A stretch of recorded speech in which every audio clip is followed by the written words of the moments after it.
sakit hati Pak. Dari dulu sering ngatain saya, sering dina, stres. Halo guys, bertemu lagi dengan channel Mocha Story. Video kali ini bercerita tentang pembunuhan anak gadis oleh bapak kandungnya sendiri, yang menurut gua sangat menyedihkan dan bikin geram setengah mati. Bayangkan saja, si anak yang terbunuh itu sudah disia-siakan bapaknya bahkan semenjak di kandungan. Dan ketika sudah besar, malah sering dimintain uang sama bapaknya ini. Sebelum dibunuh, dia sempat diperkosa, lalu dimasukkan ke karung dan dibuang ke sawah. Oke, bagaimana kronologisnya? Simak ya guys videonya.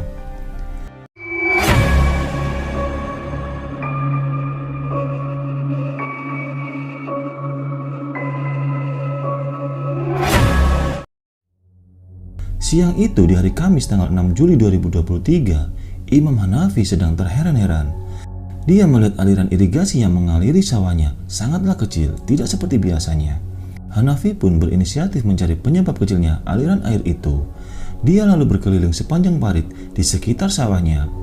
Langkahnya pun kemudian terhenti saat dia melihat bungkusan karung putih. Karung putih itu terikat sangat rapi, terendam di saluran dan menghambat laju air ke sawahnya. Hanafi pun menggerutu sendiri. Dia menganggap itu adalah sampah yang dibuang sembarangan oleh seseorang. Tanpa berlama-lama, dia mengangkat karung itu dan memindahkannya ke pematang sawah supaya tidak menghalangi aliran airnya lagi. Dia berpikir nanti saja dibuangnya karena karung itu sangatlah berat. Sejak saat itu, petani yang lewat di situ melihat karung itu. Posisinya mencolok di pematang sawah. Tapi dibiarkan saja. Pada hari Kamis dibiarkan, Jumat juga dibiarkan. Di hari Sabtu tanggal 8 Juli 2023 atau tepatnya 2 hari setelah karung itu dipindahkan, ada seorang warga bernama Syafi'i sedang mencari rumput untuk pakan kambingnya. Dia pun penasaran dengan karung itu. Saat dia mencoba mendekat, terciumlah bau busuk yang sangat menyengat. Ia pun semakin penasaran. Dengan menutup hidung, ia memberanikan diri membuka ikatan ujung karung itu. Syafi'i langsung kaget setengah mati dengan apa yang dilihatnya. Dari ujung karung itu menyembul ujung kaki manusia. Dia pun langsung memberitahukan kepada warga lainnya. Warga pun menjadi gempar dan segera berkerumun melihat karung itu. Tak berapa lama kemudian, tim polisi tiba di lokasi dan melakukan olah TKP. Mayat itu selanjutnya dievakuasi ke Rumah Sakit Bayangkara Kediri untuk dilakukan otopsi dan mengungkap penyebab kematiannya. Dari sinilah terungkap bahwa korban adalah seorang gadis berusia 20 tahun bernama Desi Lailatul Qoria. Kematian Desi dipastikan karena tindak pidana pembunuhan. Saat ditemukan, posisi mayat meringkuk dengan kedua tangan terikat ke belakang. Kedua kaki Desi pun juga terikat. Dokter forensik Rumah Sakit Bayangkara Kediri menyatakan penyebab kematian Desi karena edema paru. Kematian ini disebabkan air yang menumpuk di paru sehingga tidak bisa bernafas, mirip seperti orang yang ditenggelamkan. Berangkat dari identitas Desi yang terungkap, polisi langsung bergerak cepat memeriksa keluarga, tetangga, dan pacar Desi. Tapi ada yang mencurigakan. Semenjak kematian Desi sekitar tanggal 6 Juli 2023, bapak Desi yang bernama Suprapto menghilang entah kemana. Keterangan ibu Desi, Sulastri, sedikit menguak kejadian yang menimpa putri tunggal kesayangannya itu. Perempuan berusia 47 tahun itu mengaku bertemu terakhir kalinya dengan Desi pada Rabu siang, tanggal 5 Juli 2023. Saat itu, anaknya, Desi Lailatul Qoria, pulang istirahat dari tempat kerjanya. Dia hendak makan siang seperti biasanya. Memang setelah lulus dari sekolah menengah kejuruan atau SMK, Desi bekerja di toko fotokopi di Kediri. Nah, pada pertemuan terakhir itu tidak ada firasat buruk atau gelagat aneh yang dilihat oleh Sulastri. Di hari yang sama itu pula, Sulastri diajak suaminya, Suprapto, untuk takziah ke rumah saudaranya di Blitar. Jarak tempuh dari Kediri ke Blitar saat itu mereka tempuh lebih kurang 1,5 jam. Tetapi sesaat mereka tiba di Blitar, Suprapto ternyata balik ke Kediri tanpa ditemani Sulastri. Sulastri sendiri tidak tahu mengapa suaminya itu mesti balik ke Kediri.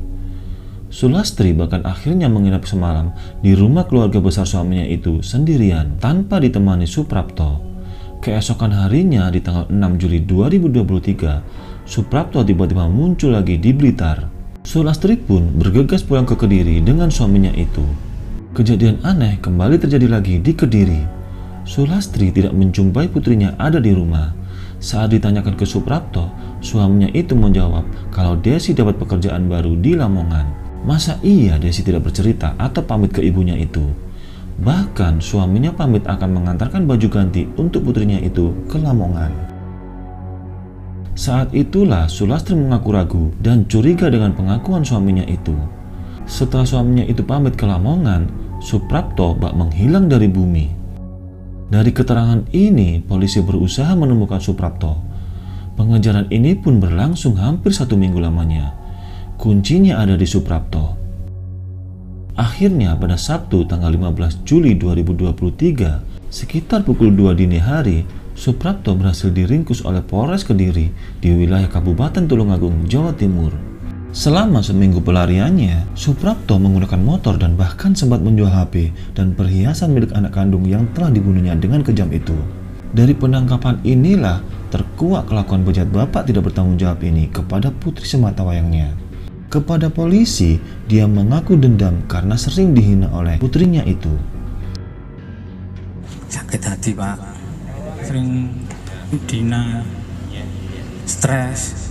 Kasat Reskrim Polres Kediri, AKP Rizkika mengatakan tersangka dan korban tidak tinggal satu rumah. Selama ini, Desi diasuh kakeknya di Desa Bangle, Kecamatan Ngadiluih, Kabupaten Kediri yang sekaligus menjadi TKP pembunuhan. Malam itu, tanggal 5 Juli, Suprapto datang ke rumah kakek Desi. Ternyata dari Blitar dia meninggalkan Sulastri istrinya hanya untuk datang lagi ke Kediri dan menemui Desi. Kemudian sekitar pukul 9 malam, Desi yang baru pulang bekerja masuk ke kamar untuk ganti pakaian. Saat itulah tersangka menghampiri Desi lalu menarik tangannya. Tidak suka dengan perlakuan ayahnya, Desi sempat berteriak. Tapi dengan cepat, Suprapto kemudian mencekik dan membekap mulut Desi. Tidak hanya di situ, kepala Desi kemudian dibenturkan ke lantai hingga dia jatuh tak sadarkan diri. Tubuh Desi lalu dibopong Suprapto ke kamar mandi. Di kamar mandi inilah Suprapto kembali melakukan penganiayaan. Dan entah setan dari mana yang merasukinya, Suprapto muncul birahi dan menyetubuhi Desi yang sudah dalam keadaan tidak berdaya. Ini kan anak kandungnya, sakit ini orang. Setelah puas melampiaskan nafsunya, Desi dimasukkan ke dalam karung dan dibuang ke areal persawahan. Ironisnya, tanpa sepengetahuan tersangka, Desi dibuang dalam keadaan masih hidup. Menurut AKP Rizkika, sesuai hasil otopsi, Desi tewas akibat lemas terendam air saluran irigasi. Dari keterangannya ke polisi, Suprapto mengaku tega melakukan pembunuhan itu karena merasa sakit hati ke putrinya itu. Dia sering diejek dan dimaki putrinya itu. Dia juga mengaku tidak setuju jika putrinya mempunyai pacar. Penangkapan dan pengungkapan Suprapto sebagai pembunuh Desi sebelumnya sudah diduga Mariono, kakek yang dari bayi merawat dan membesarkan Desi. Mariono ingin Suprapto dihukum seberat-beratnya atau dihukum mati. Menurutnya, sejak dalam kandungan, Desi sudah ditinggal dan tidak diurus oleh Suprapto. Suprapto baru menemui Desi saat dia duduk di bangku SD kelas 6. Bahkan setelah Desi bekerja dan menjadi tulang punggung ibunya, Suprapto sering bikin ulah dengan meminta uang ke Desi. Guys, ulah babak satu ini sudah kelewat batas nalar manusia. Kok bisa dia setega itu ke putri kandungnya? Kalaupun dia mendapat kata yang tidak enak dari putrinya, harusnya dia sadar diri dan introspeksi. Dia ini udah menelantarkan anaknya bertahun-tahun. Sekian dulu ya guys video kita kali ini. Terima kasih dan selalu waspada. Banyak orang sakit di luar sana.